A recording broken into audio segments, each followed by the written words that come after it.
வணக்கம். நான் Shalini, angel teacher. உங்கள பல பேர் வந்துட்டு ரேக்கி படிச்சிருப்பீங்க இல்லையா? இந்த ரேக்கியுடைய பவரை இன்க்ரீஸ் பண்ணணும். நிறைய பேர் நம்ம கிட்ட சொல்ற விஷயம், ரேக்கி கத்துக்கிட்டோம், 2 மாசம் ஆச்சு, 6 மாசம் ஆச்சு, 1 வருஷம் ஆச்சு. ஆனா ரேக்கியோட பவர் எங்களுக்கு இப்ப கம்மியா இருக்கு. ஃபர்ஸ்ட் வந்த அந்த எனர்ஜி ஃப்ளோ இப்ப வரல அப்படின்னு நிறைய பேர் கம்ப்ளைண்ட் பண்றாங்க.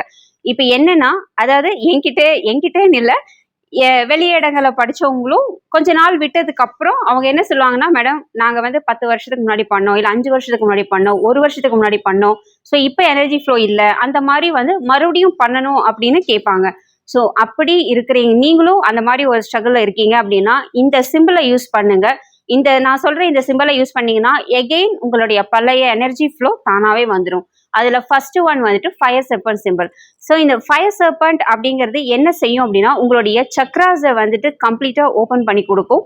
எகெயின் உங்களுடைய சக்ரா அலைன்மெண்ட்டை ரீ அலைன் பண்ணி கொடுத்துரும். ஏன்னா நிறைய பேருக்கு சக்ராஸ் அடிக்கடி பிளாக் ஆகும். Because every day chakras open ஆகுறதும் க்ளோஸ் ஆகுறதும் இது சாதாரணமா நடக்கக்கூடிய விஷயம்தான். அப்படி நடக்கும்போது நம்ம சக்ராஸை எப்பவுமே ஓப்பனா வைக்கிறது அப்படிங்கிறது சாத்தியம் இல்லை. ஸோ நம்ம ஃபயர் சர்பன்ட் அப்படிங்கிற சிம்பிளை யூஸ் பண்ணும்போது சக்ராஸ் ஓப்பன் ஆகும். இப்போ அந்த சிம்பிள் உங்களுக்கு டிஸ்பிளேல காமிச்சிருப்பாங்க.